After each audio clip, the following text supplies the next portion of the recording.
दोस्तों, आज की इस वीडियो में गौतम बुद्ध की कहानी हम जानेंगे। जिंदगी की कीमत क्या है? हम में से बहुत से लोग अपनी ज़िंदगी की वैल्यू नहीं समझते और अपने जीवन को ऐसी चीज़ों में बर्बाद कर देते हैं जिनसे हमारा नुकसान ही होता है। कुछ लोग अपनी ज़िंदगी शराब के पीछे बर्बाद कर देते हैं, तो कुछ लड़कियों के चक्कर में, और कुछ अपनी सारी ज़िंदगी पैसा पैसा करके बर्बाद कर देते हैं। तो आज इस वीडियो को अगर लाइक, चैनल को सब्सक्राइब नहीं किए हैं तो ज़रूर कर लीजिए। ऐसी ही मोटिवेशनल स्टोरी के लिए सब्सक्राइब ज़रूर कीजिएगा। एक बार की बात है, गौतम बुद्ध अपने शिष्यों को ज़िंदगी से जुड़ी अच्छी बुरी चीज़ों का ज्ञान दे रहे थे। सभी शिष्य उनकी बातों को बहुत ध्यान से सुन रहे थे। उन सभी में एक शिष्य ऐसा था जिसे प्रश्न पूछने की आदत थी। वो उठकर गौतम बुद्ध के पास गया और उनसे बोला, आप हमें ज़िंदगी के बारे में जो कुछ सिखा रहे हैं उस सब का क्या फ़ायदा? क्योंकि हम में से बहुत से बच्चों को ये भी नहीं पता कि हमारे जीवन का मूल्य क्या है और ये जीवन हमारे लिए कितना कीमती है। पहले आप हमें ये बताइए कि इस जीवन का मूल्य क्या है। अपने शिष्य की बात सुनकर गौतम बुद्ध अपने कक्ष में गए और एक चमकता हुआ पत्थर का टुकड़ा लेकर आए। वो टुकड़ा उन्होंने अपने शिष्य को दिया और बोले, मैं तुम्हें इस जीवन का मूल्य तब बताऊंगा जब तुम इस पत्थर का सही मूल्य पता लगा कर आओगे। साथ ही ये ध्यान रखना कि तुम्हें ये पत्थर का टुकड़ा किसी को बेचना नहीं है। गौतम बुद्ध की बात मानकर वो शिष्य बाजार की तरफ चला गया। बाजार में सबसे पहले उसकी नज़र एक फल बेचने वाले पर पड़ी और उसने वो पत्थर उस फल वाले को दिखाया और बोला, इस पत्थर के बदले आप मुझे कितने फल दे सकते हो? फल वाला बोला, ये पत्थर कुछ खास तो नहीं है, लेकिन फिर भी इसके बदले मैं तुम्हें 10 केले दे सकता हूँ। वो शिष्य उस पत्थर को लेकर आगे चला गया। फिर उसे एक सब्जी वाला मिला। शिष्य ने उस सब्जी वाले से उस पत्थर की कीमत पूछी।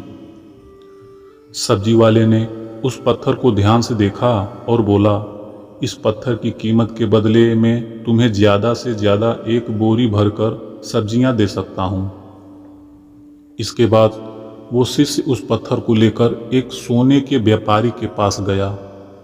उस पत्थर की टुकड़े की चमक देखते ही उस सुनार ने उसकी कीमत 100 सोने के सिक्के लगाई। शिष्य ने वो टुकड़ा बेचने से मना किया तो वो सुनार उसके बदले 200 सोने के सिक्के देने को भी राजी हो गया, लेकिन शिष्य ने वो पत्थर नहीं बेचा। इसके बाद वो शिष्य एक हीरो के व्यापारी के पास गया और उनके सामने उसने वो पत्थर के टुकड़े को रख दिया। उस पत्थर को देखते ही हीरो के व्यापारी ने एक साफ कपड़ा बिछाया। उस पत्थर को उसने कपड़े के ऊपर रख दिया, उसकी परिक्रमा की और हाथ जोड़कर उस पत्थर को कपड़े में लपेटते हुए वो बोला, तुम जिसे मामूली पत्थर समझकर उसकी कीमत पूछ रहे हो, असल में ये बेशकीमती रूबी है। ऐसा रूबी हर किसी को नहीं मिलता। मैं अगर अपना सब कुछ बेच भी दूं तो भी इसकी कीमत नहीं चुका सकता। उस व्यापारी की बातें सुनकर वो शिष्य हैरान हो गया और दौड़ा दौड़ा सीधा बुद्ध के पास आया और उन्हें उसने जो कुछ भी बाजार में हुआ वो सब बताया। उसकी अचरज भरी बातें सुनकर गौतम बुद्ध बोले, तुम्हारे सवाल का जवाब इस रूबी की कीमत में ही छिपा है।